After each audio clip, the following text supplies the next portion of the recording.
Everyone, അടുത്ത SCRT ക്ലാസ്സിലേക്ക് എല്ലാവർക്കും സ്വാഗതം.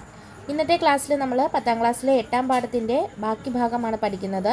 കഴിഞ്ഞ 2 ക്ലാസ്സുകളിലും നമ്മൾ 8ാം പാഠം തന്നെയാണ് പഠിച്ചത്. ഇത് ഇച്ചിരി ലെങ്തി ചാപ്റ്റർ ആണെന്ന് പറഞ്ഞു, പക്ഷേ ഇത് വളരെ ഇമ്പോർട്ടൻ്റ് ആണ്. ഓടിച്ച് നമുക്ക് പഠിച്ചു പോകാൻ കഴിയില്ല.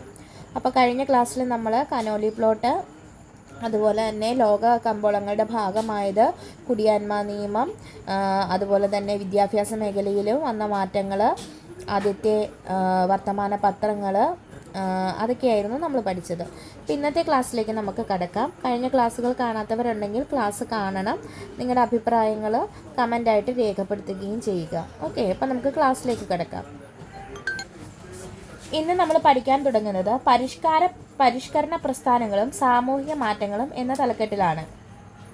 സ്വാമി വിവേകാനന്ദൻ്റെ ഒരു കോട്ടാണ് ഇവിടെ കൊടുത്തിരിക്കുന്നത്. കേരളം ഒരു ഭ്രാന്താലയം. മലബാറിൽ അഥവാ കേരളം ഞാൻ കണ്ടതിനേക്കാൾ കവിഞ്ഞ ഒരു വിഡ്ഢിത്തം ഇതിനു മുമ്പ് എവിടെയും കണ്ടിട്ടില്ല. സവർണർ നടക്കുന്ന വഴിയിൽ കൂടി അവർണന് നടന്നുകൂടാ. ഈ മലബാറുകാരെല്ലാം ഭ്രാന്തന്മാരാണ്. അവരുടെ വീടുകൾ അത്രയും ഭ്രാന്താലയങ്ങളാണ്. ഇതാര് പറഞ്ഞതാണ്? സ്വാമി വിവേകാനന്ദൻ. കേരളത്തെ ഒരു ഭ്രാന്താലയം എന്ന് വിളിച്ചത് ആരാണ്? സ്വാമി വിവേകാനന്ദൻ. അപ്പോൾ അതുകൊണ്ട് നമുക്ക് എന്താണ് അതിൽ നിന്ന് മനസ്സിലാക്കുന്നത്? 19ാം നൂറ്റാണ്ടിലെ കേരളത്തിൻ്റെ സാമൂഹിക അവസ്ഥയെക്കുറിച്ചാണ് അവിടെ സ്വാമി വിവേകാനന്ദൻ പരാമർശിക്കുന്നത്. ജാതി വ്യവസ്ഥയുടെ കാർക്കശ്യം അക്കാലത്ത് കേരളത്തിൽ ശക്തമായിരുന്നു. താഴ്ന്ന ജാതിക്കാരെ തൊട്ടുകൂടാത്തവരും തീണ്ടിക്കൂടാത്തവരുമായാണ് കണക്കാക്കിയിരുന്നത്, അല്ലേ? അപ്പോൾ ഒരു വ്യക്തിയുടെ സമൂഹത്തിലെ പദവി തീരുമാനിച്ചിരുന്നത് ജനിച്ച ജാതിയെയും അടിസ്ഥാനമാക്കിയായിരുന്നു. ഓരോ ജാതിയിലും ധാരാളം അന്ധവിശ്വാസങ്ങളും അനാചാരങ്ങളും നിലനിന്നിരുന്നു. ആധുനിക വിദ്യാഭ്യാസത്തിൻ്റെ പ്രചാരവും പാശ്ചാത്യ ആശയങ്ങളോടുള്ള സമ്പർക്കവും മൂലം ജാതി വ്യവസ്ഥയുടെയും അന്ധവിശ്വാസങ്ങളുടെയും യുക്തിരാഹിത്യം കേരളീയർക്ക് ബോധ്യമായി. സമൂഹത്തിലെ അസമത്വങ്ങളും അനാചാരങ്ങളും ഇല്ലാതാക്കുന്നതിനു വേണ്ടി പരിഷ്കരണ പ്രസ്ഥാനങ്ങൾ രൂപം കൊണ്ടു. സാമൂഹിക പരിഷ്കർത്താക്കളും പ്രസ്ഥാനങ്ങളും അവരുടെ പ്രവർത്തനങ്ങളുമാണ് ഈ ബോക്സിൽ തന്നിരിക്കുന്നത്. അപ്പോൾ ഈ ബോക്സ് എന്ന് പറയുന്നത് വളരെ ഇമ്പോർട്ടൻ്റ് ആയിട്ടുള്ള ഒരു ബോക്സാണ്. ഇത് പഠിക്കാതെ നമ്മൾ ഒരു പരീക്ഷ എഴുതാനും PSC പരീക്ഷ എഴുതാനും പോയിട്ട് കാര്യമില്ല. വൈകുണ്ഠ സ്വാമികൾ അദ്ദേഹത്തിൻ്റെ പ്രസ്ഥാനമാണ് സമത്വ സമാജം, അല്ലേ? അപ്പം നമ്മുടെ ആദ്യത്തെ സാമൂഹിക പരിഷ്കരണ പ്രസ്ഥാനം എന്ന് തന്നെ പറയാം. ഏത്? സമത്വ സമാജം. സമത്വ സമാജം ആരാണ് അതിൻ്റെ പരിഷ്കർത്താവ് അല്ലെങ്കിൽ സമത്വ സമാജത്തിൻ്റെ സ്ഥാപകൻ ആരാണ്? വൈകുണ്ഠ സ്വാമികളാണ് സമത്വ സമാജത്തിൻ്റെ സ്ഥാപകൻ. അടുത്തത് ചട്ടമ്പി സ്വാമികൾ. അദ്ദേഹത്തിൻ്റെ പ്രവർത്തനങ്ങൾ എന്തൊക്കെയായിരുന്നു? കൂട്ടുകുടുംബ വ്യവസ്ഥ, സംബന്ധം, മരുമക്കത്തായം എന്നിവയ്ക്കെതിരെയായിരുന്നു ചട്ടമ്പി സ്വാമികൾ പോരാടിയത്. ശ്രീനാരായണ ഗുരുവാണ് ശ്രീനാരായണ ധർമ്മ പരിപാലന യോഗം അല്ലെങ്കിൽ SNDP സ്ഥാപിച്ചത്. അല്ലെങ്കിൽ അതിൻ്റെ ആദ്യ ശ്രീനാരായണ ഗുരുവാണ് നമ്മുടെ SNDP ആരംഭിക്കുന്നത്. കുര്യാക്കോസ് ഏലിയാസ് ചാവറ വളരെ ഇമ്പോർട്ടൻ്റ് ആയിട്ടുള്ള ഒരു പേരാണ് കേട്ടോ. അനാഥാലയങ്ങളും വിദ്യാലയങ്ങളും സ്ഥാപിച്ചു കുര്യാക്കോസ് ഏലിയാസ് ചാവറ. അടുത്തത് അയ്യങ്കാളി. അയ്യങ്കാളി ഏതാണ്? സാധുജന പരിപാലന സംഘം. അയ്യങ്കാളിയുടേതാണ് സാധുജന പരിപാലന സംഘം. വക്കം അബ്ദുൽ ഖാദർ മൗലവി, തിരുവിതാംകൂർ മുസ്ലിം മഹാജനസഭ. വക്കം അബ്ദുൽ ഖാദർ മൗലവിയുടേതാണ് തിരുവിതാംകൂർ മുസ്ലിം മഹാജനസഭ. വാഗ്ബടാനന്ദൻ ആത്മവിദ്യാ സംഘവും സഹോദരൻ Ayyappan Sahodara Prasthanam, Pandit Karuppan Araya Samajam, Mannathu Padmanabhan Nair service society, VT Bhattathiripad Yogakshema Sabha, Kumaragurudevan പ്രത്യക്ഷ രക്ഷാ സഭ, പ്രത്യക്ഷ രക്ഷാ ദൈവസഭ. അപ്പോൾ ഈ പ്രത്യക്ഷ രക്ഷാ ദൈവസഭയൊക്കെ ഒരുപാട് പ്രാവശ്യം PSC പരീക്ഷകളിൽ ആവർത്തിച്ച് ചോദിച്ചിട്ടുള്ളതാണ് കേട്ടോ. വളരെ ഇമ്പോർട്ടൻ്റ് എന്ന് തന്നെ നമുക്ക് പറയാം. ഈ ബോക്സ് വളരെ ഇമ്പോർട്ടൻ്റ് ആണ്. അത് നിങ്ങളെ പഠിക്കാതെ നിങ്ങൾ ഒരു PSC പരീക്ഷ എഴുതാനും പോകരുത്. കാരണം ഇത് നമ്മളോട് മാച്ച് ദ ഫോളോയിങ് ആയിട്ട് ചോദിക്കാം. കൂട്ടത്തിൽ തെറ്റായിട്ടുള്ളത് ഏതെന്ന് ചോദിക്കാം. അതുകൊണ്ട് ഇത് വളരെ ഇമ്പോർട്ടൻ്റ് ആയിട്ട് നിങ്ങൾ പഠിക്കണം. ഈ SCRT ബോക്സ് അത്രയ്ക്ക് ഇമ്പോർട്ടൻ്റ് ആണ് കേട്ടോ. എല്ലാവരും ഇതൊന്ന് എഴുതി വെക്കുകയോ അല്ലെങ്കിൽ നിങ്ങൾ വീണ്ടും വീണ്ടും ഇത് കേൾക്കുകയോ ചെയ്യുക. നമുക്കൊന്നുകൂടി പറയാം. വൈകുണ്ഠസ്വാമികൾ സമത്വ സമാജം, ചട്ടമ്പി സ്വാമികൾ കൂട്ടുകുടുംബ വ്യവസ്ഥ, സംബന്ധം, മരുമക്കത്തായം എന്നിവയ്ക്കെതിരെ പോരാടി. ശ്രീനാരായണ ഗുരു ശ്രീനാരായണ ധർമ്മപരിപാലന യോഗം, കുര്യാക്കോസ് ഏലിയാസ് ചാവറ അനാഥാലയങ്ങളും വിദ്യാലയങ്ങളും സ്ഥാപിച്ചു. അയ്യങ്കാളി സാധുജന പരിപാലന സംഘം, വക്കം അബ്ദുൽ ഖാദർ മൗലവി തിരുവിതാംകൂർ മുസ്ലിം മഹാജനസഭ, വാഗ്ഭടാനന്ദൻ ആത്മവിദ്യാസംഘം, സഹോദരൻ Ayyappan Sahodara Prasthanam, Pandit KP Karuppan Araya Samajam, Mannathu Padmanabhan Nair service society, VT Bhattathiripad Yogakshema Sabha, Kumaragurudevan പ്രത്യക്ഷ രക്ഷാ ദൈവസഭ. ഓക്കെ, അടുത്ത ബോക്സിൽ ദൈവദശകവും ആത്മോപദേശ ശതകവും ആരുടെയാണ്? ശ്രീനാരായണ ഗുരുവിൻ്റെയാണ് ദൈവദശകവും ആത്മോപദേശ ശതകവും. നമുക്ക് ഇന്നലത്തെ ക്വസ്റ്റ്യൻ പേപ്പറിൽ ക്വസ്റ്റ്യൻ ഉണ്ടായിരുന്നു, ശ്രീനാരായണ ഗുരുവിൻ്റേതല്ലാത്തത് ഏതെന്നുള്ളത്. ക്വസ്റ്റ്യൻസ് എവിടുന്നാണ് വരുന്നതെന്ന് നിങ്ങൾക്ക് വീണ്ടും വീണ്ടും മനസ്സിലായി എന്ന് ഞാൻ കരുതുന്നു. അപ്പോൾ ശ്രീനാരായണ ഗുരുവിൻ്റെ ആദ്യം തന്നിരിക്കുന്നത് ദൈവദശകത്തിൽ നിന്നുള്ള വരികളാണ്, പ്രാർത്ഥനാ ഗീതമാണ്. ഒരു 100 വർഷം മുമ്പ് രചിച്ച പ്രാർത്ഥനാ ഗീതം എന്നാണ് ഇവിടെ തന്നിരിക്കുന്നത്. ആഴമേറും നിൻ മഹസാമാഴിയിൽ ഞങ്ങളാകവേ ആഴണം വാഴണം നിത്യം വാഴണം വാഴണം സുഖം. ശ്രീനാരായണ ഗുരു 100 വർഷം മുമ്പ് രചിച്ച പ്രാർത്ഥനാ ഗീതമായ ദൈവദശകത്തിൽ നിന്നുള്ള വരികളാണ് എന്നാണ് പറഞ്ഞിരിക്കുന്നത്. ഓക്കെ, അവനിവൻ എന്നറിയുന്നതൊക്കെ ഓർത്താൽ അവനീലാദിമായൊരാത്മരൂപം അവനവൻ ആത്മസുഖത്തിനാചരിക്കുന്നവയപരനു സുഖത്തിനായി വരേണം. ഇത് ആത്മോപദേശ ശതകത്തിലെ 24-ാം ശ്ലോകം എന്നാണ് പറഞ്ഞിരിക്കുന്നത്. ഇനി അടുത്തത് നമുക്ക് നോക്കാം. സാമൂഹിക പരിഷ്കരണ പ്രസ്ഥാനങ്ങൾ സാമൂഹിക മാറ്റത്തിനായുള്ള സമരങ്ങൾക്ക് പ്രചോദനമേകി. മാറുമറയ്ക്കാനുള്ള അവകാശത്തിനായി തെക്കൻ തിരുവിതാംകൂറിലെ ചാനാർ സ്ത്രീകൾക്ക് പോരാട്ടം നടത്തി. ഇതിനെ തുടർന്ന് 1859 ജാക്കറ്റും മേൽമുണ്ടും ധരിക്കാനുള്ള അവകാശം ചാനാർ സ്ത്രീകൾക്ക് അനുവദിക്കാൻ ഉത്രം തിരുനാൾ മഹാരാജാവ് നിർബന്ധിതനായി. അപ്പോൾ തിരുവിതാംകൂറിലെ ചാനാർ സ്ത്രീകൾക്ക്, ആർക്കാണ്? ചാനാർ സ്ത്രീകൾക്ക് മാറുമറയ്ക്കാനുള്ള അവകാശത്തിനായി നടത്തിയ പോരാട്ടം ചാനാർ ലഹള എന്നറിയപ്പെടുന്നത്. 1859 ഇവർക്ക് മേൽമുണ്ട് ധരിക്കാനുള്ള അവകാശം ആരാണ് നൽകിയത്? ഉത്രം തിരുനാൾ മഹാരാജാവാണ് നൽകുന്നത്. അപ്പോൾ വളരെ ഇമ്പോർട്ടൻ്റ് ആണ്. ചാനാർ ലഹള അല്ലെങ്കിൽ ചാനാർ സ്ത്രീകൾക്ക് മാറുമറയ്ക്കാനുള്ള അവകാശം നൽകിയത് ആരാണ്? 1859 ഉത്രം തിരുനാൾ മഹാരാജാവ് ആണ് നൽകിയത്. മാറുമറയ്ക്കാനുള്ള അവകാശത്തിനായി തെക്കൻ തിരുവിതാംകൂറിൽ പോരാട്ടം നടത്തിയത് ചാനാർ സ്ത്രീകളായിരുന്നു. ഇവർക്ക് മാറുമറയ്ക്കാൻ അവകാശം നൽകിയ തിരുവിതാംകൂർ രാജാവാണ് ഉത്രം തിരുനാൾ മഹാരാജാവ് 1859. അടുത്തത് 1888 ശ്രീനാരായണ ഗുരു അരുവിപ്പുറത്ത് നടത്തിയ ശിവപ്രതിഷ്ഠ സാമൂഹിക രംഗത്തും പൊതുചലനങ്ങൾ സൃഷ്ടിച്ചു. അപ്പം ആരാണ് അരുവിപ്പുറത്ത് ശിവപ്രതിഷ്ഠ നടത്തിയത്? അത് ശ്രീനാരായണ ഗുരുവാണ്. ഏത് വർഷമാണ്? 1888. എവിടെയാണ്? അരുവിപ്പുറത്താണ്. ഓക്കെ, അപ്പോൾ ശ്രീനാരായണ ഗുരു അരുവിപ്പുറത്ത് 1888 എന്ത് നടത്തി? ശിവപ്രതിഷ്ഠ നടത്തി. അപ്പോൾ പൂജ ചെയ്യാനുള്ള അവകാശമൊക്കെ അവർണ സമുദായത്തിൽപ്പെട്ടവർക്കും കൂടി നേടിയെടുക്കാൻ ഇതിലൂടെ കഴിഞ്ഞു. അപ്പോൾ ജാതിഭേദം മതദ്വേഷം ഏതുമില്ലാതെ സർവരും സോദരേന വാഴുന്ന മാതൃകാ സ്ഥാനമാണിത് എന്ന് അരുവിപ്പുറത്ത് ക്ഷേത്രത്തിനു മുന്നിൽ ശ്രീനാരായണ ഗുരു രേഖപ്പെടുത്തി. അദ്ദേഹം എന്താ പറഞ്ഞത്? ജാതിഭേദ മതദ്വേഷം ഏതുമില്ലാതെ സർവരും സോദരേന വാഴുന്ന മാതൃകാ സ്ഥാനമാണിതെന്ന് എവിടെയാണ് എഴുതി വെച്ചത്? അരുവിപ്പുറത്ത് ക്ഷേത്രത്തിന് മുന്നിലാണ് അദ്ദേഹം അങ്ങനെ എഴുതിയത്. അപ്പോൾ അരുവിപ്പുറത്ത് ശ്രീനാരായണ ഗുരു രേഖപ്പെടുത്തിയത് എന്താണ്? ജാതിഭേദം മതദ്വേഷം ഏതുമില്ലാതെ സർവരും സോദരതേന വാഴുന്ന മാതൃകാ സ്ഥാനമാണിത്. വിജ്ഞാനത്തിന് പ്രാധാന്യം നൽകിയിരുന്ന ഗുരു ക്ഷേത്രങ്ങളോടനുബന്ധിച്ച് വിദ്യാലയങ്ങളും വായനാശാലകളും സ്ഥാപിച്ചു. അപ്പോൾ വിജ്ഞാനത്തിന് പ്രാധാന്യം നൽകിക്കൊണ്ട് ക്ഷേത്രങ്ങളോടനുബന്ധിച്ച് വിദ്യാലയങ്ങളും വായനാശാലകളും സ്ഥാപിച്ച നവോത്ഥാന നായകൻ ആരാണ്? അത് ശ്രീനാരായണ ഗുരുവാണ്. വാദിക്കാനും ജയിക്കാനുമല്ല അറിയാനും അറിയിക്കാനുമാണ് എന്ന പ്രഖ്യാപനത്തോടെ ആലുവായിൽ സർവമത സമ്മേളനം വിളിച്ചുകൂട്ടി. അപ്പം വാദിക്കാനും ജയിക്കാനുമല്ല, അറിയാനും അറിയിക്കാനുമാണ് എന്ന പ്രഖ്യാപനത്തോടെ ആലുവായിൽ സർവമത സമ്മേളനം വിളിച്ചുകൂട്ടിയത് ആരാണ്? ശ്രീനാരായണ ഗുരുവാണ്. ഉദാത്തമായ മനുഷ്യസ്നേഹത്തിലും സർവമത സാഹോദര്യത്തിലും അധിഷ്ഠിതമായിരുന്നു ശ്രീനാരായണ ഗുരുവിൻ്റെ സന്ദേശങ്ങളും പ്രവർത്തനങ്ങളും. അപ്പോൾ ശ്രീനാരായണ ഗുരുവിനെ പറ്റി മനസ്സിലായല്ലോ.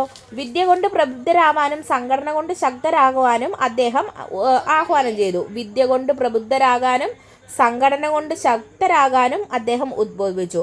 അതുപോലെ തന്നെ വാദിക്കാനും ജയിക്കാനുമല്ല, അറിയാനും അറിയിക്കാനുമാണ് എന്ന് ഏത് സമ്മേളനത്തിനാണ്? ആലുവ സർവമത സമ്മേളനത്തിൽ ശ്രീനാരായണ ഗുരു പ്രഖ്യാപിച്ചു. അപ്പോൾ അതാണ് ശ്രീനാരായണ ഗുരുവിനെ പറ്റി. ഇതിലൊക്കെ എന്തെങ്കിലും കളയാനുണ്ടോ? ഇല്ല, ഇതെല്ലാം നമ്മുടെ പരീക്ഷയുടെ ക്വസ്റ്റ്യൻസ് ആണ്. ഓക്കെ, ഇനി സഞ്ചാര സ്വാതന്ത്ര്യത്തിനായി കേരളത്തിൽ നടന്ന പ്രക്ഷോഭങ്ങളിൽ പ്രധാനപ്പെട്ടതാണ് വൈക്കം സത്യാഗ്രഹം 1924. അപ്പോൾ സഞ്ചാര സ്വാതന്ത്ര്യത്തിനായി കേരളത്തിൽ നടന്ന പ്രക്ഷോഭങ്ങളിൽ ഏറ്റവും പ്രധാനപ്പെട്ടതാണ് എന്ത്? വൈക്കം സത്യാഗ്രഹം. വർഷം ഏതാണ്? 1924. 1924. ടി.കെ. മാധവന്റെ നേതൃത്വത്തിൽ നടന്ന ഈ സമരത്തോട് അനുഭാവം പ്രകടിപ്പിച്ച് മനത്ത് പത്മനാഭന്റെ നേതൃത്വത്തിൽ സവർണ ജാഥ സംഘടിപ്പിച്ചു. അപ്പോൾ വൈക്കം സത്യാഗ്രഹത്തിന് നേതൃത്വം കൊടുത്തത് ആരാണ്? വൈക്കം സത്യാഗ്രഹത്തിന് നേതൃത്വം നൽകിയത് ടി.കെ. മാധവൻ. വൈക്കം സത്യാഗ്രഹത്തിന് നേതൃത്വം നൽകിയത് ആരാണ്? ടി.കെ. മാധവൻ. അപ്പോൾ ടി.കെ. മാധവന്റെ നേതൃത്വത്തിൽ നടന്ന വൈക്കം സത്യാഗ്രഹത്തിന് അനുഭാവം പ്രകടിപ്പിച്ച് മന്നത്ത് പത്മനാഭന്റെ നേതൃത്വത്തിൽ സവർണ ജാഥ സംഘടിപ്പിച്ചു. അപ്പം ആരാണ് സവർണ ജാഥ സംഘടിപ്പിച്ചത്? മന്നത്ത് പത്മനാഭൻ. സവർണ ജാഥയ്ക്ക് നേതൃത്വം നൽകിയത് മന്നത്ത് പത്മനാഭൻ. വൈക്കം സത്യാഗ്രഹത്തിന് അനുഭാവം പ്രകടിപ്പിച്ച് സംഘടിപ്പിച്ച ജാഥ ഏതാണെന്ന് ചോദിച്ചാൽ അത് ഏതാണ്? അതിൻ്റെ ഉത്തരം സവർണ ജാഥ എന്നാണ്. സവർണ ജാഥയ്ക്ക് നേതൃത്വം നൽകിയത് മന്നത്ത് പത്മനാഭൻ. ഏത് സത്യാഗ്രഹവുമായി ബന്ധപ്പെട്ടിട്ടാണ്? വൈക്കം സത്യാഗ്രഹം. ഈ സമരങ്ങളെ തുടർന്നാണ് വൈക്കം ക്ഷേത്രത്തിന് ചുറ്റുമുള്ള പൊതുനിരത്തിലൂടെ യാത്ര ചെയ്യാൻ അവർണ ജാതിക്കാർക്ക് അനുവാദം ലഭിച്ചത്. ഗുരുവായൂർ ക്ഷേത്രത്തിൽ എല്ലാ ജാതിയിലും പെട്ട ഹിന്ദുക്കൾക്ക് പ്രവേശനം അനുവദിക്കണമെന്നാവശ്യപ്പെട്ട് കെ. കേളപ്പന്റെ നേതൃത്വത്തിൽ ഗുരുവായൂർ സത്യാഗ്രഹം നടന്നു. ഗുരുവായൂർ സത്യാഗ്രഹത്തിന് നേതൃത്വം കൊടുത്തത് കെ. കേളപ്പനായിരുന്നു. അത് ഏത് വർഷമാണ്? 1931. എ. കെ. ഗോപാലനായിരുന്നു സമരത്തിൻ്റെ ഓൾ ഇന്ത്യ ക്യാപ്റ്റൻ. അപ്പോൾ ഗുരുവായൂർ സത്യാഗ്രഹത്തിൻ്റെ ഓൾ ഇന്ത്യ ക്യാപ്റ്റൻ ആരായിരുന്നു? അത് എ. കെ. ഗോപാലനായിരുന്നു. ഈ സത്യാഗ്രഹത്തിൽ പി. കൃഷ്ണപിള്ളയ്ക്ക് ക്രൂരമായ മർദ്ദനമേറ്റു. ആർക്കാണ് ക്രൂരമായ മർദ്ദനമേറ്റത്? അത് പി. കൃഷ്ണപിള്ളയ്ക്കാണ്. ഓക്കെ, അദ്ദേഹം എന്താണ്? ക്ഷേത്രത്തിൽ കയറി മണി മുഴക്കി. ഇതിനോടനുബന്ധിച്ചാണ് അദ്ദേഹത്തെ ക്രൂരമായ മർദ്ദനത്തിന് ഇരയാക്കിയത്. ഈ ജനകീയ സമരങ്ങളുടെ എല്ലാം ഫലമായി 1936 നവംബർ 12 തിരുവിതാംകൂറിൽ ക്ഷേത്രപ്രവേശന വിളംബരം പുറപ്പെടുവിച്ചു. എന്നാണ് ക്ഷേത്രപ്രവേശന വിളംബരം പുറപ്പെടുവിച്ചത്? 1936 നവംബർ 12. എന്നാണ് ക്ഷേത്രപ്രവേശന വിളംബരം പുറപ്പെടുവിച്ചത്? 1936 നവംബർ 12. അപ്പോൾ ഈ ക്ഷേത്രപ്രവേശന വിളംബരം പ്രകാരം മലബാറിലും കൊച്ചി രാജാവിൻ്റെ വിളംബര പ്രകാരം കൊച്ചിയിലും എല്ലാ വിഭാഗം ജനങ്ങൾക്കും ക്ഷേത്ര ആരാധനയ്ക്കുള്ള സ്വാതന്ത്ര്യം ലഭിച്ചു. അടുത്തത് കൊച്ചി ക്ഷേത്രപ്രവേശന വിളംബരം. കൊച്ചിയിൽ എന്നാണ്? കൊച്ചിയിൽ 1947 ഡിസംബർ 20. കൊച്ചിയിൽ എന്നാണ് ക്ഷേത്രപ്രവേശന വിളംബരം വന്നത്? 1947 ഡിസംബർ 20. ഓക്കെ, അപ്പോൾ തിരുവിതാംകൂർ ക്ഷേത്രപ്രവേശന വിളംബരം 1936 നവംബർ 12, മലബാറിൽ 1947 ജൂൺ 2, കൊച്ചി 1947 ഡിസംബർ 20. ദേശീയ പ്രസ്ഥാനം കേരളത്തിൽ എന്നുള്ളതാണ് അടുത്ത തലക്കെട്ട്. ഭരണപരമായി ഏകീകരിക്കപ്പെടാതിരുന്നതിനാൽ കേരളത്തിലെ ദേശീയ പ്രസ്ഥാനത്തിന് ഒരു ഏകീകൃത രൂപം കൈവന്നിരുന്നില്ല. മലബാറിൽ ബ്രിട്ടീഷ് നേരിട്ട് ഭരണം നടത്തിയപ്പോൾ കൊച്ചിയിലും തിരുവിതാംകൂറിലും റെസിഡന്റുമാരിലൂടെ പരോക്ഷമായാണ് ഭരണം നടത്തിയിരുന്നത്. അതിനാൽ മലബാറിനെ പോലെ രാഷ്ട്രീയ സമരങ്ങൾ കൊച്ചിയിലും തിരുവിതാംകൂറിലും ശക്തമായിരുന്നില്ല. ഇനി മലബാറിനെ കുറിച്ച് പഠിക്കാം. ഒന്നാം ലോക യുദ്ധം യുദ്ധഘട്ടത്തിലാണ് മലബാർ പ്രദേശ രാഷ്ട്രീയ പ്രവർത്തനങ്ങൾ സജീവമായത്. മലബാർ ജില്ലാ കോൺഗ്രസിൻ്റെ പ്രഥമ സമ്മേളനം 1916 ആനി ബെസന്റിൻ്റെ അധ്യക്ഷതയിൽ പാലക്കാട് വെച്ച് നടന്നു. വളരെ ഇമ്പോർട്ടൻ്റ് ആയിട്ടുള്ള ഒരു ഭാഗമാണ്. എന്നാണ് മലബാർ ജില്ലാ കോൺഗ്രസിൻ്റെ ആദ്യ സമ്മേളനം അല്ലെങ്കിൽ പ്രഥമ സമ്മേളനത്തിൻ്റെ അധ്യക്ഷ ആരാണ്? Annie Besant. എവിടെ വെച്ചാണ് നടന്നത്? പാലക്കാട് വെച്ചാണ് നടന്നത്. ഇനി ഏത് വർഷമാണ്? 1916. അപ്പം മലബാർ ജില്ലാ കോൺഗ്രസിൻ്റെ ആദ്യ സമ്മേളനം 1916 എവിടെ വെച്ച് നടന്നു? പാലക്കാട് വെച്ച് നടന്നു. അധ്യക്ഷ ആരായിരുന്നു? Annie Besant. KP Kesava Menon, KP Raman Menon, Muhammad Abdurahiman Sahib, K Madhavan Nair, Moidu Maulavi, MP Narayana Menon എന്നിവരായിരുന്നു ഇക്കാലത്ത് കോൺഗ്രസ് പ്രവർത്തനങ്ങൾക്ക് മലബാറിൽ നേതൃത്വം നൽകിയത്. 1920 മഞ്ചേരിയിൽ നടന്ന അവസാനത്തെ മലബാർ രാഷ്ട്രീയ സമ്മേളനത്തിൽ ഭരണപരിഷ്കരണം, കുടിയാൻ പ്രശ്നം, ഖിലാഫത്ത് തുടങ്ങിയ വിഷയങ്ങൾ ചർച്ച ചെയ്തു. അപ്പം നമ്മളോട് ചോദിക്കാം, 1920 മഞ്ചേരിയിൽ നടന്ന അവസാനത്തെ രാഷ്ട്രീയ സമ്മേളനത്തിൻ്റെ ചർച്ച ചെയ്ത വിഷയങ്ങൾ എന്തെല്ലാമായിരുന്നു എന്ന് ചോദിച്ചാൽ ഭരണപരിഷ്കാരം, കുടിയാൻ പ്രശ്നം, ഖിലാഫത്ത് തുടങ്ങിയവയായിരുന്നു അവിടെ ചർച്ച ചെയ്ത കാര്യങ്ങൾ. 1920 നടന്ന മഞ്ചേരിയിൽ നടന്ന അവസാനത്തെ മലബാർ രാഷ്ട്രീയ സമ്മേളനത്തിന്റെ അധ്യക്ഷൻ ആരാണെന്ന് ചോദിച്ചാൽ അതിൻ്റെ ഉത്തരം കസ്തൂരി രംഗ അയ്യങ്കാർ ആയിരുന്നു. ആരാണ്? കസ്തൂരി രംഗ അയ്യങ്കാർ.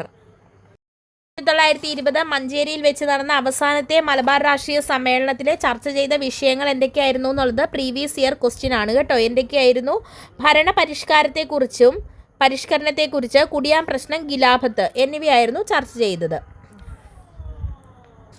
1920 ഗാന്ധിജിയും ഷൗക്കത്ത് അലിയും കോഴിക്കോടെത്തി ഖിലാഫത്ത് പ്രസ്ഥാനത്തിന് പിന്തുണ പ്രഖ്യാപിച്ചു. അപ്പോൾ ഗാന്ധിജി എന്നാണ് ആദ്യമായി കോഴിക്കോടെത്തിയത്?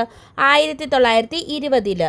ഗാന്ധിജിയുടെ കൂടെ ആരായിരുന്നു ഉണ്ടായിരുന്നത്? ഷൗക്കത്ത് അലി ആയിരുന്നു ഉണ്ടായിരുന്നത്.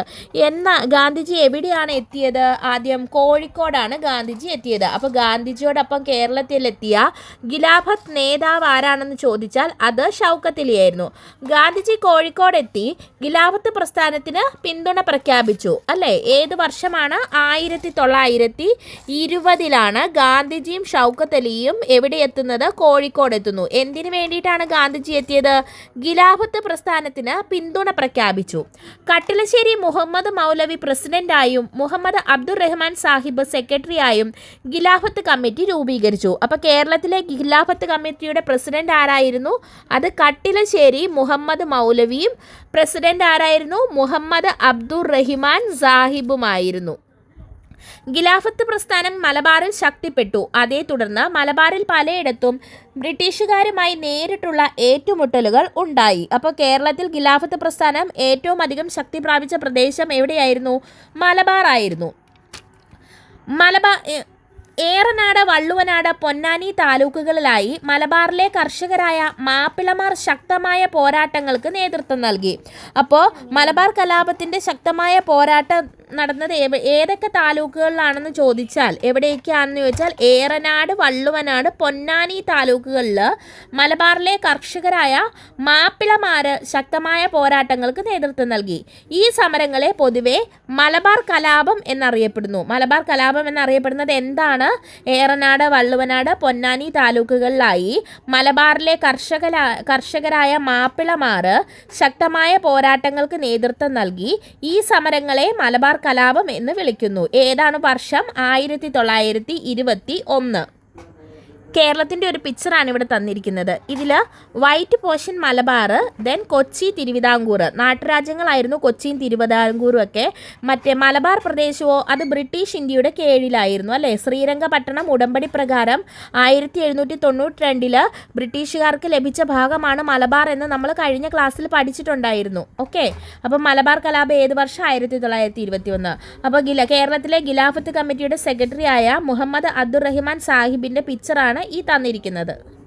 1930കളിൽ നിയമലംഘന പ്രസ്ഥാനം മലബാറിൽ ശക്തമായി. അപ്പം നിയമലംഘന പ്രസ്ഥാനം മലബാറിൽ ശക്തമായത് ഏത് വർഷമാണ്? 1930. കെ കേളപ്പൻ്റെ നേതൃത്വത്തിൽ പയ്യന്നൂരും മുഹമ്മദ് അബ്ദുറഹിമാൻ സാഹിബിൻ്റെ നേതൃത്വത്തിൽ കോഴിക്കോടും ഉപ്പ് നിയമം ലംഘിച്ച് ഉപ്പുണ്ടാക്കി. അപ്പോൾ പയ്യന്നൂർ ഉപ്പ് നിയമം ലംഘിച്ച് ഉപ്പുണ്ടാക്കാൻ നേതൃത്വം നൽകിയത് ആരാണ്? പയ്യന്നൂർ കെ കേളപ്പനാണ് ഉപ്പു സത്യാഗ്രഹത്തിന് നേതൃത്വം കൊടുത്തത്. ദെൻ കോഴിക്കോട് ആരാണ്? കോഴിക്കോട് മുഹമ്മദ് അബ്ദുറഹിമാൻ സാഹിബാണ് നേതൃത്വം നൽകിയത്. ഉപ്പു നിയമം ലംഘിച്ച സത്യാഗ്രഹികളെ ബ്രിട്ടീഷ് പട്ടാളം ക്രൂരമായി മർദ്ദിക്കുകയും സമരക്കാരെ അറസ്റ്റ് ചെയ്ത് ജയിലിലടച്ചു. വിദേശ വസ്തു ബഹിഷ്കരണവും മദ്യഷാപ്പ് പിക്കറ്റിങ്ങുകളും ഖാദി പ്രചാരണവും നിയമലംഘനത്തിൻ്റെ ഭാഗമായി നടന്നു. അപ്പം നിയമലംഘനത്തിൻ്റെ ഭാഗമായിട്ട് എന്തൊക്കെയാണ് നടന്നത് എന്ന് ചോദിച്ചാൽ എന്തൊക്കെയാണ് നടന്നത്? വിദേശ മദ്യ ഷാപ്പ് പിക്കറ്റിങ്, വിദേശ വസ്തു ബഹിഷ്കരണം, ഖാദി പ്രചരണം എന്നിവ നടന്നു. 1934 ഗാന്ധിജി നിയമലംഘന പ്രസ്ഥാനം പിൻവലിച്ചതിൽ പ്രതിഷേധിച്ച് കേരളത്തിലെ കോൺഗ്രസ് പ്രവർത്തകരിൽ ഒരു വിഭാഗം സോഷ്യലിസ്റ്റ് പാർട്ടിക്കാരായി മാറുന്നു. അപ്പം 1934 ഗാന്ധിജി നിയമലംഘന പ്രസ്ഥാനം പിൻവലിച്ചതിൽ പ്രതിഷേധിച്ച് കേരളത്തിലെ കോൺഗ്രസ് പ്രവർത്തകരിൽ ഒരു വിഭാഗം സോഷ്യലിസ്റ്റ് പാർട്ടിക്കാരായി മാറി. ഏത് വർഷമാണ്? 1934. 1939 കോൺഗ്രസ് സോഷ്യലിസ്റ്റ് പാർട്ടി കമ്മ്യൂണിസ്റ്റ് പാർട്ടിയായി രൂപപ്പെട്ടു. അപ്പോൾ കോൺഗ്രസ് സോഷ്യലിസ്റ്റ് പാർട്ടി കമ്മ്യൂണിസ്റ്റ് പാർട്ടിയായി രൂപപ്പെട്ടത് എന്നാണ്? അത് 1939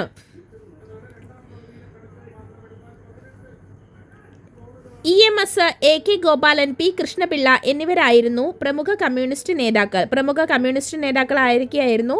EMS, AK Gopalan, P Krishnapillai. EMS, AK Gopalan, P Krishnapillai എന്നിവരായിരുന്നു കമ്മ്യൂണിസ്റ്റ് നേതാക്കൾ. EMS, AK Gopalan, P Krishnapillai. Okay. കർഷകരെയും തൊഴിലാളികളെയും സംഘടിപ്പിച്ച് അവർ ജന്മിത്തത്തിനും ബ്രിട്ടീഷ് സാമ്രാജ്യത്തിനുമെതിരെ സമരസജ്ജരാക്കി.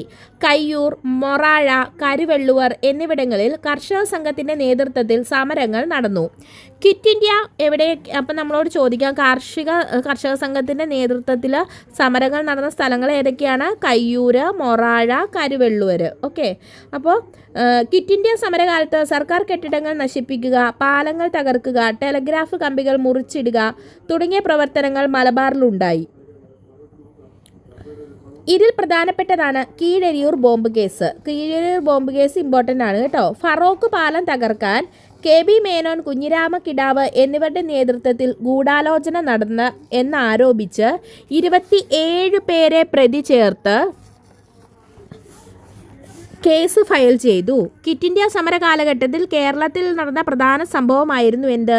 കീഴരിയൂർ ബോംബ് കേസ് എന്ന് പറയുന്നത്. അപ്പോൾ കീഴരിയൂർ ബോംബ് കേസ് എന്താണെന്ന് ചോദിച്ചാൽ, ഫറോക്ക് പാലം തകർക്കാൻ KB മേനോൻ, കുഞ്ഞിരാമ കിടാവ് എന്നിവരുടെ നേതൃത്വത്തിൽ ഒരു ഗൂഢാലോചന നടന്നു എന്നാരോപിച്ച് 27 പേരെ പ്രതി ചേർത്ത് കേസ് ഫയൽ ചെയ്ത സംഭവമാണ് കീഴരിയൂർ ബോംബ് കേസ് എന്ന് അറിയപ്പെടുന്നത്.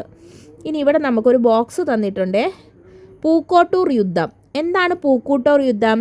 നിസ്സഹകരണവും ഖിലാഫത്തും ശക്തമായ മലബാറിൽ 1921 മലബാർ കലാപത്തിൻ്റെ ഭാഗമായി നടന്ന പ്രധാന സംഭവമാണ് പൂക്കോട്ടൂർ യുദ്ധം.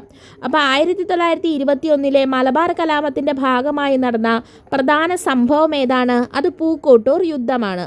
പൂക്കോട്ടൂരിലെ ഖിലാഫത്ത് കമ്മിറ്റിയുടെ സെക്രട്ടറിയായ വടക്കേവേട്ടിൽ മുഹമ്മദിനെ മോഷണക്കുറ്റം ചുമത്തി അറസ്റ്റ് ചെയ്യാൻ ബ്രിട്ടീഷ് പോലീസ് ശ്രമിച്ചതോടെയാണ് കലാപം ആരംഭിച്ചത്.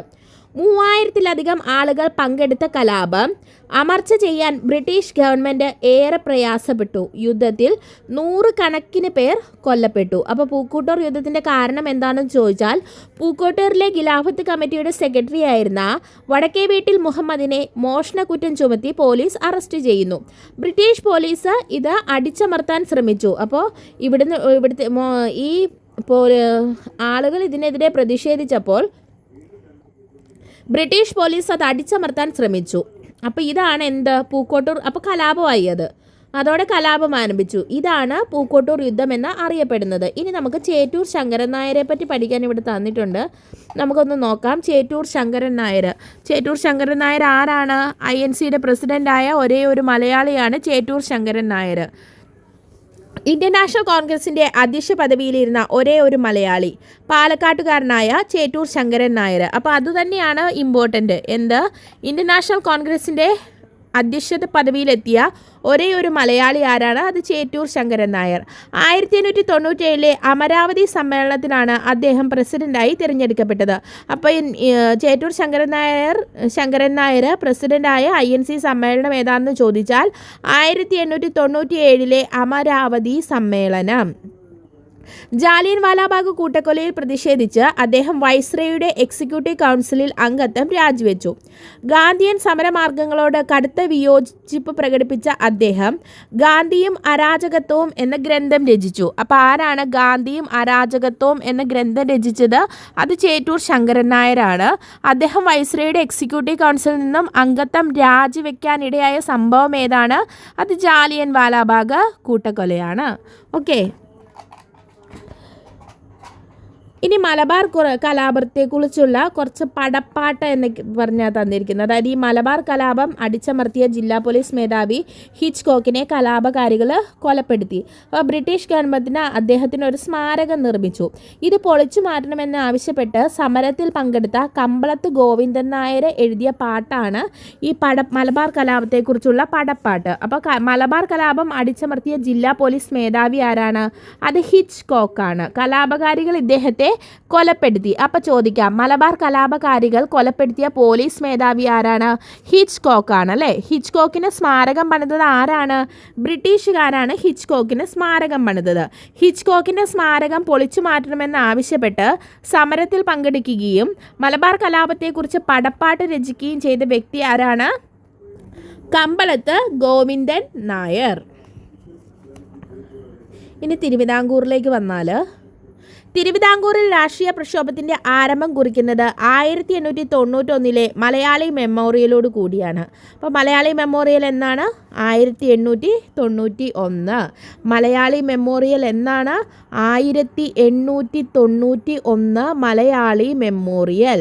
സർക്കാർ ജോലികളിൽ തിരുവിതാംകൂർക്ക് മതിയായ പ്രാതിനിധ്യം ആവശ്യപ്പെട്ട് ബാരിസ്റ്റർ GP പിള്ളയുടെ നേതൃത്വത്തിൽ 10,000-ലധികം പേർ ഒപ്പിട്ട മെമ്മോറാണ്ടം മഹാരാജാവിന് സമർപ്പിച്ചു. അപ്പോൾ എന്തായിരുന്നു മലയാളി മെമ്മോറിയലിൻ്റെ ആവശ്യം, അല്ലെങ്കിൽ എന്ത് ചൂണ്ടിക്കാണിച്ചുകൊണ്ടാണ് മലയാളി മെമ്മോറിയൽ സമർപ്പിച്ചതെന്ന് ചോദിച്ചാൽ, സർക്കാർ ജോലികളിൽ തിരുവിതാംകൂറുകാർക്ക് മതിയായ പ്രാതിനിധ്യം ആവശ്യപ്പെട്ട്.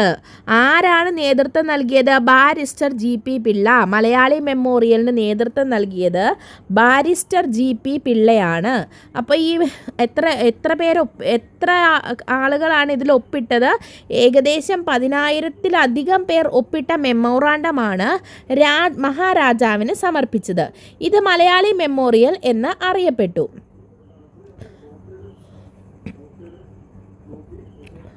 അടുത്തത് 1896 ഡോക്ടർ പൽപ്പു ഈഴവർ അനുഭവിച്ച പ്രയാസങ്ങൾ ചൂണ്ടിക്കാണിച്ച് ഈഴവ മെമ്മോറിയൽ മഹാരാജാവിന് സമർപ്പിച്ചു. അപ്പോൾ ഈഴവ മെമ്മോറിയൽ എന്നാ സമർപ്പിച്ചത്? 1896. അതിന് നേതൃത്വം കൊടുത്തത് ആരാ? Doctor Palpu. Malayali memorial 1891 barrister GP പിള്ളയും ഈഴവ മെമ്മോറിയൽ 1896 ഡോക്ടർ പൽപ്പുവുമാണ് നേതൃത്വം നൽകിയത്. തിരുവിതാംകൂർ ദിവാനെ വിമർശിച്ചതിൻ്റെ പേരിൽ സ്വദേശാഭിമാനി പത്രത്തിൻ്റെ പത്രാധിപരായ രാമകൃഷ്ണപിള്ളയെ നാടുകടത്തിയത് വലിയ രാഷ്ട്രീയ ചലനങ്ങൾ സൃഷ്ടിച്ചു.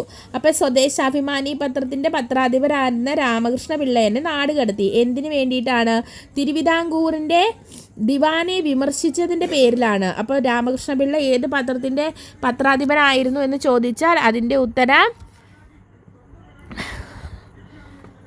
സ്വദേശാഭിമാനി പത്രം അല്ലേ.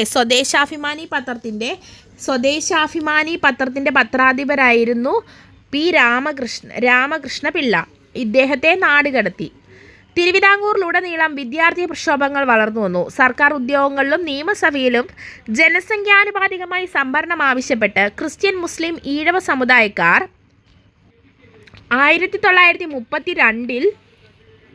1932 നിവർത്തന പ്രക്ഷോഭം ആരംഭിച്ചു. എന്നാൽ നിവർത്തന പ്രക്ഷോഭം 1932. നിവർത്തന പ്രക്ഷോഭം എന്നാണ്? 1932. എന്തിനു വേണ്ടിയിട്ടാണ് നിവർത്തന പ്രക്ഷോഭം? സർക്കാർ ഉദ്യോഗങ്ങളിലും നിയമസഭയിലും ജനസംഖ്യാനുപാതികമായി സംവരണം വേണമെന്നാവശ്യപ്പെട്ട് ക്രിസ്ത്യൻ, മുസ്ലിം, ഈഴവ സമുദായക്കാർ ആരംഭിച്ചതാണ് 1932 നിവർത്തന പ്രക്ഷോഭം. NV ജോസഫ്, PK കുഞ്ഞ്, C കേശവൻ എന്നിവരാണ് ഇതിന് നേതൃത്വം നൽകിയത്. NV ജോസഫ്, PK കുഞ്ഞ്, C കേശവൻ. ഉത്തരവാദ ഭരണത്തിനായുള്ള ഈ സമരം നടന്നത് എന്നാണ് 1932. 38 പട്ടം താണുപ്പുള്ള പ്രസിഡന്റായി തിരുവിതാംകൂർ സ്റ്റേറ്റ് കോൺഗ്രസ് രൂപം കൊണ്ടു. അപ്പോൾ തിരുവിതാംകൂർ സ്റ്റേറ്റ് കോൺഗ്രസ് എന്നാ വന്നത് 1938. ആരായിരുന്നു അതിൻ്റെ പ്രസിഡന്റ്? പട്ടം താണുപിള്ള. അപ്പോൾ ഇതോടെ തിരുവിതാംകൂറിൻ്റെ രാഷ്ട്രീയ പ്രവർത്തനങ്ങൾ സജീവമാകാൻ തുടങ്ങി. ദിവാൻ സർ CP രാമസ്വാമി അയ്യരുടെ ഭരണപരിഷ്കാരങ്ങൾക്കെതിരെ 1946 നടന്ന പുന്നപ്ര വയലാർ സമരത്തോടെ തൊഴിലാളികളും രാഷ്ട്രീയ രംഗത്തേക്ക് വന്നു. അപ്പോൾ 1946 പുന്നപ്ര വയലാർ സമരം എന്തിനാണ്? സർ CP രാമസ്വാമി അയ്യരുടെ ഭരണപരിഷ്കാരങ്ങൾക്കെതിരെയാണ് നടന്നത്. പുന്നപ്ര വയലാർ എന്നൊരു ബോക്സ് തന്നിട്ടുണ്ട്, ഇമ്പോർട്ടൻ്റ് ആണ്, നമുക്ക് നോക്കാം. തിരുവിതാംകൂർ പൗരസ്വാതന്ത്ര്യം കൈവരിക്കുന്നതിനുള്ള സമരം തുടങ്ങിയിട്ട് കാലം കുറേയായി. പുന്നപ്രയിലും വയലാറിലും തൊഴിലാളികൾ നടത്തിയ സമരം പൗരസ്വാതന്ത്ര്യത്തിനും ജനകീയ ഭരണത്തിനും വേണ്ടിയുള്ളതായിരുന്നു. 1938 കടയ്ക്കലും പാങ്ങോടും ആലപ്പുഴയിലും കൊല്ലത്തും നടന്ന സമരങ്ങൾ സ്വാതന്ത്ര്യ സമരത്തെ സഹായിച്ചതുപോലെ പുന്നപ്രയിലെയും വയലാറിലെയും കൂട്ടക്കൊലകളും സ്വാതന്ത്ര്യത്തിൻ്റെ വേഗം കൂട്ടുകയാണ് ചെയ്തത്. അപ്പോൾ C കേശവൻ്റെ പ്രസംഗത്തിൻ്റെ ഒരു ഭാഗമാണ് ഇവിടെ തന്നിരിക്കുന്നത്. അപ്പോൾ ഈ പുന്നപ്ര വയലാർ സമരം നടന്നത് 1946 അമേരിക്കൻ മോഡൽ ഭരണപരിഷ്കാരം കൊണ്ടുവന്നത് ആരാണ്? സർ CP ദിവാനായിരുന്ന സർ CP രാമസ്വാമി അയ്യർ. അപ്പം അദ്ദേഹത്തിൻ്റെ ഭരണം തിരുവിതാംകൂറിൽ അദ്ദേഹം അമേരിക്കൻ മോഡൽ ഭരണം നടപ്പിലാക്കാൻ ശ്രമിച്ചു. ഇതിനെതിരെയാണ് പുന്നപ്ര വയലാർ സമരം നടന്നത്. അപ്പം ഇതിൻ്റെ ഡേറ്റ് ഒക്കെ പറഞ്ഞാൽ ഏകദേശം ഒക്ടോബർ 24 മുതൽ 27 വരെ എന്നാണ് പറയുന്നത്. പുന്നപ്ര വയലാർ എന്നീ സ്ഥലങ്ങൾ സ്ഥിതി ചെയ്യുന്ന ജില്ല ആലപ്പുഴ ജില്ലയാണ്. ഈ പുന്നപ്ര വയലാർ സമരം തുലാം 10 സമരം എന്നും അറിയപ്പെടുന്നുണ്ട്. പുന്നപ്ര വയലാർ സമരത്തിൻ്റെ മുദ്രാവാക്യമായിരുന്നു അമേരിക്കൻ മോഡൽ അറബിക്കടലിൽ എന്നതായിരുന്നു പുന്നപ്ര വയലാർ സമരത്തിൻ്റെ മുദ്രാവാക്യം. വയലാർ സ്റ്റാലിൻ എന്നറിയപ്പെടുന്നത് CK കുമാരപ്പണിക്കരാണ്.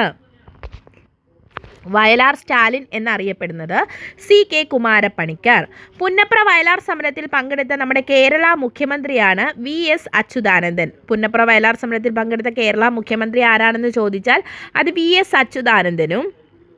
പുന്നപ്ര വയലാർ സമരത്തെ പശ്ചാത്തലമാക്കി P കേശവദേവ് രചിച്ച നോവലാണ് ഉലക്ക. അപ്പോൾ പുന്നപ്ര വയലാർ സമരത്തെ പശ്ചാത്തലമാക്കി P കേശവദേവ് രചിച്ച നോവൽ ഏതാണ്? ഉലക്ക.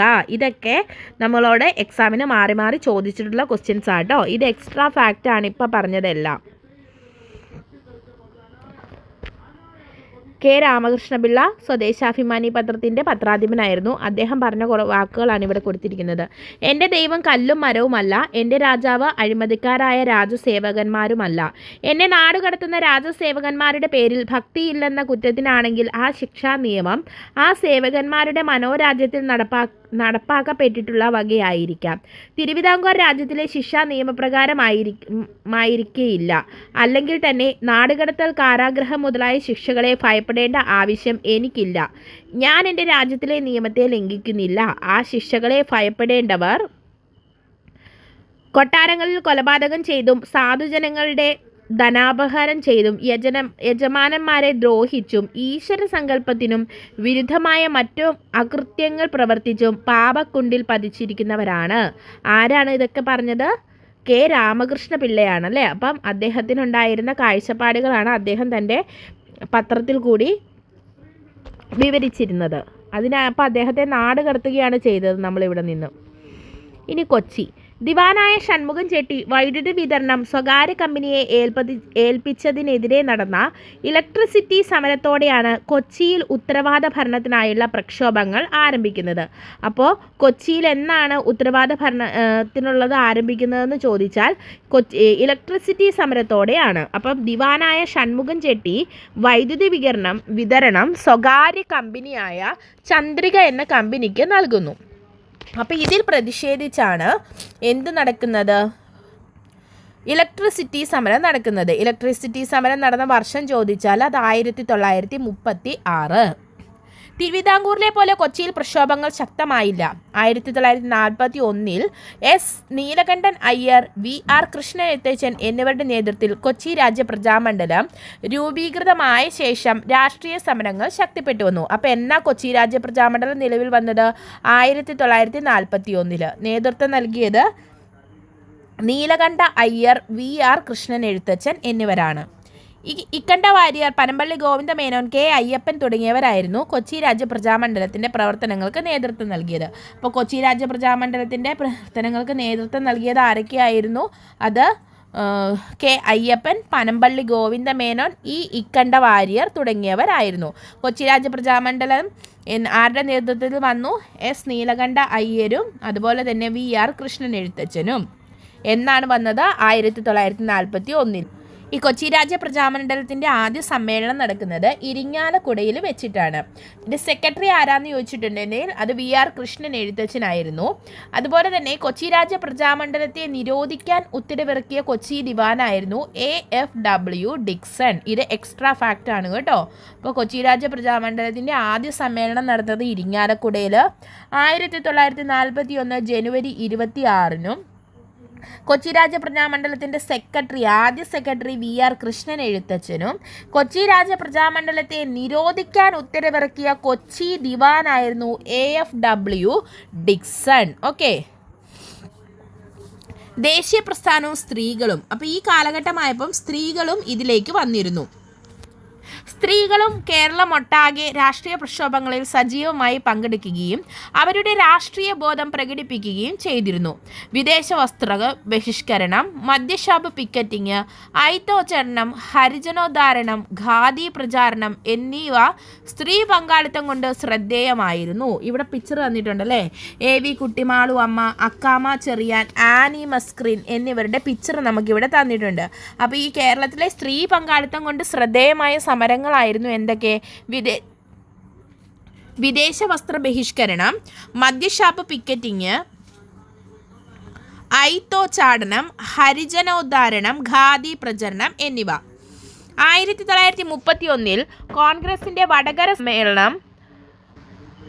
സമ്മേളനത്തിൻ്റെ ഭാഗമായി മഹിളാ സമ്മേളനം ചേർന്നു.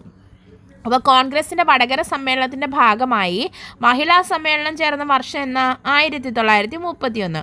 അപ്പോൾ കേരളത്തിലെ ആദ്യ മഹിളാ സമ്മേളനമാണ് ഏത്? കോൺഗ്രസിൻ്റെ വടകര സമ്മേളനം 1931. അത് കേരളത്തിലെ ആദ്യത്തെ മഹിളാ സമ്മേളനം എന്നറിയപ്പെട്ടു. മലബാറിൽ AV കുട്ടിമാളു അമ്മയും തിരുവിതാംകൂറിൽ അക്കാമ ചെറിയാനും ആനി മസ്ക്രീൻ തുടങ്ങിയവരും ദേശീയ പ്രക്ഷോഭത്തിന് നേതൃത്വം നൽകി. അപ്പം മലബാറിൽ ആരായിരുന്നു? AV കുട്ടിമാളു അമ്മ. തിരുവിതാംകൂറിൽ ആനി മസ്ക്രീനും അക്കാമ ചെറിയനുമായിരുന്നു ദേശീയ പ്രക്ഷോഭത്തിന് നേതൃത്വം നൽകിയത്. ഈ തിരുവിതാംകൂറിൻ്റെ ഝാൻസി റാണി എന്നറിയപ്പെടുന്നത് ആരാണ്? അത് അക്കാമ ചെറിയാനാണ്. തിരുവിതാംകൂറിൻ്റെ ഝാൻസി റാണി എന്നറിയപ്പെടുന്നത് അക്കാമ ചെറിയാൻ്റെ പിക്ചറായി തന്നിരിക്കുന്നത്. തിരുവിതാംകൂറിൻ്റെ ഝാൻസി റാണി എന്നറിയപ്പെടുന്നു. ഈ അക്കാമ ചെറിയാനെ തിരുവിതാംകൂറിൻ്റെ ഝാൻസി റാണി എന്ന് വിളിക്കുന്നത് ഗാന്ധിജിയാണ് കേട്ടോ. അതുപോലെ കേരളത്തിൻ്റെ ജോവാൻ ഓഫ് ആർക്ക് എന്നറിയപ്പെടുന്ന വനിത ആരാണെന്ന് ചോദിച്ചാൽ അതിൻ്റെ ഉത്തരം അക്കാമ ചെറിയാനാണ്. അപ്പോൾ അക്കാമ ചെറിയാനോ ഒരിടയ്ക്ക് PSCയുടെ സ്ഥിരം ക്വസ്റ്റ്യൻ ആയിരുന്നു അക്കാമ ചെറിയാൻ. വളരെ ഇമ്പോർട്ടൻ്റ് ആയിട്ടുള്ളൊരു വനിതയാണ് അക്കാമ ചെറിയാൻ. തിരുവിതാംകൂറിൻ്റെ ഝാൻസി റാണി എന്നറിയപ്പെടുന്നു. അങ്ങനെ വിശേഷിപ്പിച്ചത് ഗാന്ധിജിയാണ്. കേരളത്തിൻ്റെ ജോവാൻ ഓഫ് ആർക്ക് എന്നറിയപ്പെടുന്ന വനിതയാണ് ആര്? അക്കാമ ചെറിയാൻ. കൗമുദിയെ പറ്റി ഗാന്ധിജി എന്ന ബോക്സാണ്. ആരാണ് കൗമുദി? കൗമുദി ടീച്ചർ ആരാ? ഹരിജനോദ്ധാരണത്തിൻ്റെ ഭാഗമായി ഗാന്ധിജിക്ക് തൻ്റെ ആഭരണങ്ങൾ മുഴുവനും ഊരി നൽകിയ 16-കാരിയായിരുന്നു ആര്? കൗമുദി ടീച്ചർ. ഹരിജനോദ്ധാരണത്തിൻ്റെ ഭാഗമായി ഞാൻ വടകരയിൽ സംസാരിക്കുമ്പോൾ ആഭരണങ്ങൾ സംഭാവനയായി നൽകണമെന്ന് സ്ത്രീജനങ്ങളോട് ആവശ്യപ്പെട്ടിരുന്നു. പ്രസംഗം നിർത്തിയ ഉടനെ 16-കാരിയായ കൗമുദി എന്ന പെൺകുട്ടി പ്ലാറ്റ്ഫോമിലേക്ക് കയറി വന്നു. അവൾ കയ്യിലെ വള അഴിച്ചു തന്നുകൊണ്ട് എന്നോട് ഓട്ടോഗ്രാഫ് ആവശ്യപ്പെട്ടു. ഞാനത് നൽകാൻ ഒരുങ്ങുകയായിരുന്നു. അപ്പോൾ അവൾ മറ്റേ വളയും അഴിച്ചു തന്നു. ഞാൻ പറഞ്ഞു, നീ 2 വളകളും എനിക്ക് തരണമെന്നില്ല. സ്വർണ്ണ നെക്ലേസ് ഊരി തന്നുകൊണ്ടാണ് അവൾ അതിന് മറുപടി പറഞ്ഞത്. അവൾ ആളുകളുടെ ആരവങ്ങൾക്കിടെ തൻ്റെ കർണാഭരണങ്ങൾ കൂടി അഴിച്ചു തന്നു. ഈ ആഭരണങ്ങൾക്ക് പകരം ആഭരണങ്ങൾ വാങ്ങി അണിയേണ്ടതില്ലെന്ന് ഞാൻ കൗമുദിയെ ഓർമ്മിപ്പിച്ചു. നിന്റെ ത്യാഗം നീ ഉപേക്ഷിച്ച ആഭരണങ്ങളെക്കാൾ സത്യസന്ധമായ ആഭരണമാണ്. ഇത് ആരോട് പറഞ്ഞതാണ്? കൗമുദിയെ പറ്റി ഗാന്ധിജി പറഞ്ഞ വാക്കുകളാണ്. അപ്പോൾ ഗാന്ധിജിക്ക് വേണ്ടിയിട്ട് ഒരു 16-കാരിയായ പെൺകുട്ടി അന്ന് ആഭരണങ്ങൾ അഴിച്ചു നൽകി. അതാരാണ്? അതാണ് കൗമുദി. അടുത്തതാണ് ഐക്യ കേരളത്തിലേക്ക്. അപ്പം ഒരേ ഭാഷ സംസാരിച്ചിരുന്നവരെങ്കിലും മലയാളികൾ 3 വ്യത്യസ്ത ഭരണ മേഖലകളായി ഭിന്നിച്ചു കിടക്കുകയായിരുന്നു. 1920 നാഗ്പൂരിൽ ചേർന്ന കോൺഗ്രസ് സമ്മേളനം ഭാഷാടിസ്ഥാനത്തിൽ സംസ്ഥാന കോൺഗ്രസ് കമ്മിറ്റികൾ രൂപീകരിക്കാൻ തീരുമാനിച്ചു. അപ്പോൾ ഭാഷാടിസ്ഥാനത്തിൽ സംസ്ഥാന കോൺഗ്രസ് കമ്മിറ്റികൾ രൂപീകരിക്കാൻ തീരുമാനിച്ച കോൺഗ്രസ് സമ്മേളനം ഏതാണ്? അത് നാഗ്പൂർ സമ്മേളനം 1920 1920 നാഗ്പൂർ സമ്മേളനം. ഇതിൻ്റെ അടിസ്ഥാനത്തിൽ 1921 ഏപ്രിൽ 23 മുതൽ 26 വരെ ഒറ്റപ്പാലത്ത് വെച്ച് 1-ാം കേരള സംസ്ഥാന രാഷ്ട്രീയ സമ്മേളനം നടന്നു. ക്വസ്റ്റ്യൻ ഇങ്ങനെയായിരിക്കും ചോദിക്കുന്നത്. 1-ാം കേരള സംസ്ഥാന രാഷ്ട്രീയ സമ്മേളനം നടന്നത് എവിടെ വെച്ച്? ഒറ്റപ്പാലം. എന്ന്? 1921 ഏപ്രിൽ 23 മുതൽ 26 വരെയായിരുന്നു. ആന്ധ്ര കേസരി എന്നറിയപ്പെടുന്ന ബാരിസ്റ്റർ ടി പ്രകാശമായിരുന്നു ഈ സമ്മേളനത്തിൻ്റെ അധ്യക്ഷൻ. ആന്ധ്ര കേസരി എന്നറിയപ്പെടുന്നത് ആരാണ്? ബാരിസ്റ്റർ ടി പ്രകാശം. അപ്പോൾ അദ്ദേഹമായിരുന്നു 1-ാം കേരള സംസ്ഥാന രാഷ്ട്രീയ സമ്മേളനത്തിൻ്റെ അധ്യക്ഷൻ.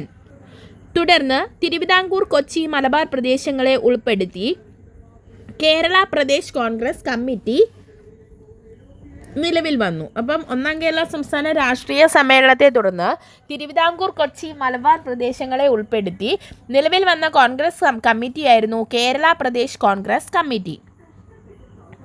ജവഹർലാൽ നെഹ്റുവിൻ്റെ അധ്യക്ഷതയിൽ ചേർന്ന പയ്യന്നൂർ കോൺഗ്രസ് സമ്മേളനത്തിൽ സ്വാതന്ത്ര്യത്തിന് ശേഷം കേരളത്തെ ഒരു പ്രത്യേക സംസ്ഥാനമായി പുനഃസംഘടിപ്പിക്കണമെന്ന പ്രമേയം അവതരിപ്പിച്ചു. അപ്പോൾ പയ്യന്നൂർ കോൺഗ്രസ് സമ്മേളനത്തിൻ്റെ അധ്യക്ഷത വഹിച്ചത് ആരാണ്? അത് ജവഹർലാൽ നെഹ്റു ആണ്. അപ്പോൾ പയ്യന്നൂർ കോൺഗ്രസ് സമ്മേളനത്തിൻ്റെ അധ്യക്ഷൻ ആരായിരുന്നു? നെഹ്റു ആയിരുന്നു. കേരളത്തെ ഒരു പ്രത്യേക സംസ്ഥാനമായി പുനഃസംഘടിപ്പിക്കണമെന്ന പ്രമേയം അവതരിപ്പിച്ച കോൺഗ്രസ് സമ്മേളനം ഏതാണ്? അത് പയ്യന്നൂർ കോൺഗ്രസ് സമ്മേളനമായിരുന്നു. അധ്യക്ഷൻ ജവഹർലാൽ നെഹ്റു ആയിരുന്നു.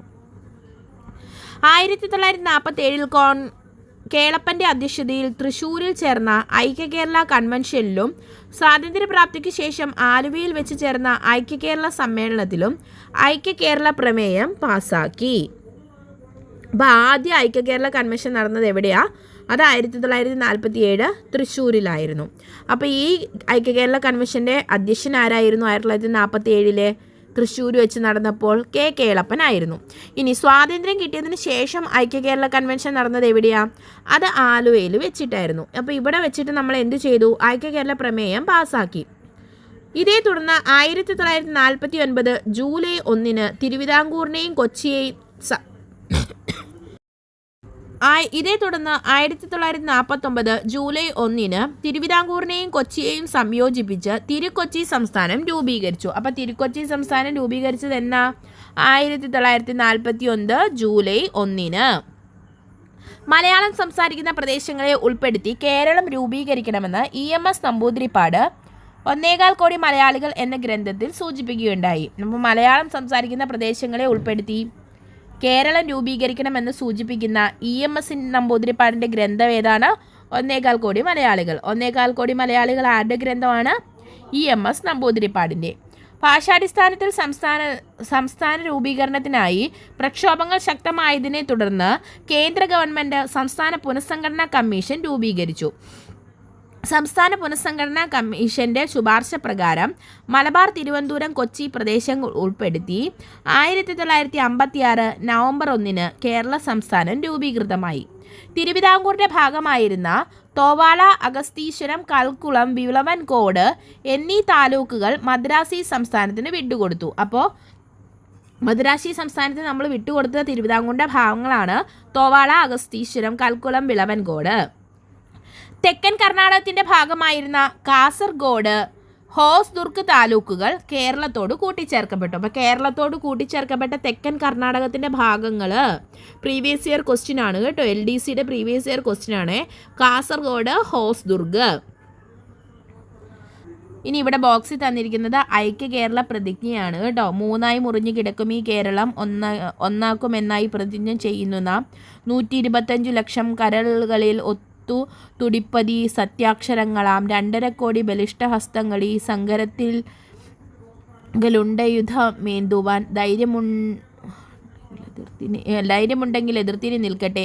ദൈവാധികാരവും സന്ധിപ്പഴമയും ശക്തിയുണ്ടെങ്കിൽ എതിർത്തിന് നിൽക്കട്ടെ. ധിക്കാര കാപട്യ മർദ്ദന ശക്തികൾ സ്വേച്ഛാധിപത്യം തകർത്തും ബഹുജന സ്വച്ഛന്ത വാഴ്ച നടപ്പാക്കും ഇങ്ങനും ഒറ്റ ജനസഭ ഒറ്റ നീതിന്യായം ഒറ്റ സർക്കാരിന് ഈ കേരള ഭൂമിയിൽ. അപ്പോൾ ഐക്യ കേരള പ്രതിജ്ഞ എഴുതി തയ്യാറാക്കിയത് ആരാണ്? അത് NV കൃഷ്ണവാര്യരാണ്. ഐക്യ കേരള പ്രതിജ്ഞ എഴുതി തയ്യാറാക്കിയത് NV കൃഷ്ണവാര്യരാണ്. എന്തെങ്കിലും തെറ്റുകൾ വന്നിട്ടുണ്ടെങ്കിൽ സദയം ക്ഷമിക്കുക.